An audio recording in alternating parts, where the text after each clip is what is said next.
Okay, so now we have the next deck. This is deck 2. So this is the one with Eleanor and Brand and Tharlan.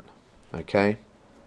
So, again, we have Tharlan is the quester, Brand is designed to untap Beravor, and Eleanor is supposed to not quest at all. She's there as an emergency. So what have we got in here? Again, we have the 3 unexpected courages, okay? Now, we also have 3 more Mathans. Card draw. It's all about card draw. And we now have the 3 Blade of Gondolins. Now, I'm a big fan of Blade of Gondolins. These are restricted, okay? So you've got to be careful where you place them. Targets for Blade of Gondolin are obviously the... if I can figure out how the hotkeys work, yeah. Targets of Blade of Gondolin in this particular deck are Brand, for example. Okay, you want one on Brand, because he's going to be doing a lot of attacking all over the board. Another one would possibly be Gimli. Now, what about putting axes and stuff on Gimli, you say? You know, give him that extra attack power. Well, Gimli, he's going to be powerful enough. He does not need you do not need 2 plate on Gimli and all that damage. Gimli does not need to hit for, like, you know, whatever is it, 10, okay? Because look, he's already hitting for 5 if you count Brand, okay? So he hits for, what is it, 1 or no, he hits for 2 by himself, doesn't he? So already with Brand he's hitting for 5. Okay? Now, we know that priority 1 target for support of the Eagles is Frodo for blocking, but depending if Vassal is out, if a Vassal is out instead of Winged Guardian, you might want to consider using the second target for support of the Eagles, which is Brand. Okay, so if you have Brand and a 1-cost Vassal of the Windlord, we are already got 6 attack anywhere on the board, plus Gimli. Okay, so that can kill every single type. That can, like, kill the Lich King in one go, pretty much. If you have a powered up 1-plate Gimli and Brand. So then you have a Blade on Brand and you have a Blade on Gimli, then you're getting an extra 2 quest icons as well every time you kill something. It's pretty powerful. So we've already talked about the plate. So where are we putting the plate? We're putting 1 on Gimli, and he's priority target 1.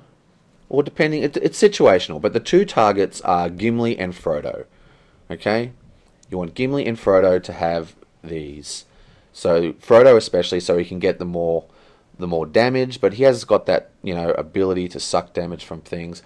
But definitely Gimli, because it powers him up. But then again, like I said, there's so much damage on the board already, that you don't necessarily have to have Gimli powered up. So it's a bit of a give and take. We've played some games where we're prioritizing Frodo, and we've played games where we're prioritizing Gimli, and both of them went pretty smooth. So it's up to you how that works.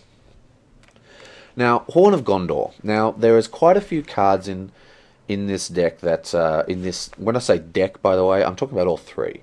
So there's quite a lot of cards in this deck that leave play, okay? And there's a lot of chump blockers. We've got, like, 6 Spearmen, and we've got 3 Shadowborn Scouts, okay? And we've got the Horse Breakers. I mean, there's just tons of chump blockers to you know, basically block for us. So Horns of Gondor really does power stuff up.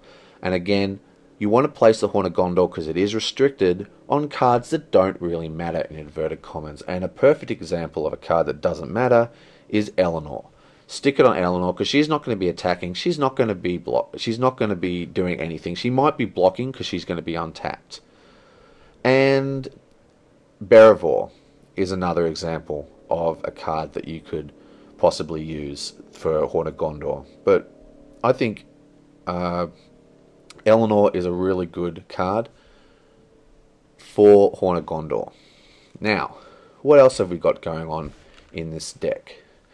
We've already talked about the Will of the West, and that the target for Will of the West is Gimli's deck to reshuffle in the Galadriel's Greetings, okay, and the Dwarven Tombs. We have more Test of Wills, we've got more Greetings, we've got more Hasty Stroke. these cards, these cards here, you know, they should be in every single deck that you make. Like, I don't know. I find it hard to believe that people actually create decks that don't have these cards in it. They're just so powerful. I mean, Spirit is such a powerful sphere. Okay, so this, as you can probably tell, this is sort of like an underpowered Eagle deck. We have all these Eagles, plus we've got Spirit of the Eagles, and therefore it's a no-brainer to include the Eagles are coming. And I mean, there's not much to say about these particular cards. We've already talked about Spirit of the Eagles. You've got Brand as a target, and you've got Frodo as the main target. And obviously Radagast powers up Misty Mountains, right? Radagast powers up all these Eagles, as in gets them on the board quicker. And Eagles of the Misty Mountains is powered up by the Discard Eagle effect, which of course we have three Vassals of the Wind Lords and 4, including the other deck, Winged Guardians. So there's a lot of stuff going on here for that power that makes the Eagle deck quite powerful. It's not a full proper Eagle deck because it's got all the other stuff going on in it, but that is kind of the core. We want to get the goal. Right, the perfect goal is to have an Eagles of the Misty Mountain out that is completely powered up, okay? And then, you know, say like, you know, attacking for like 5 and defending for, say, I don't know, 3 or 4, okay? So if he's defending for 4 and he's attacking for 5, you know, because Eagles of the Misty Mountain, it just says choose an eagle. It doesn't tap the eagle, it doesn't do anything, okay? It doesn't tap the card. So this card, right, you can only trigger it once. This card can trigger off this card and get his attack, and then Frodo can trigger off the same card and get his defense, right?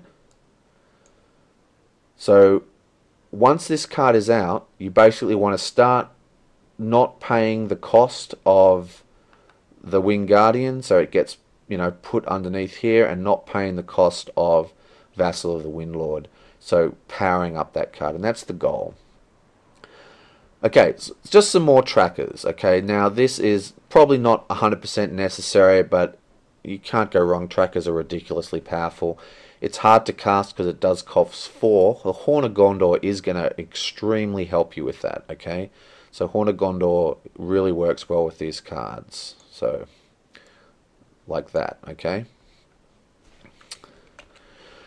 And more Gondorian Spearmen. Gondorian Spearmen, obviously, they're great blockers. A little bit expensive for a total chump blocker, but the effect they have of adding 1 is very, very good.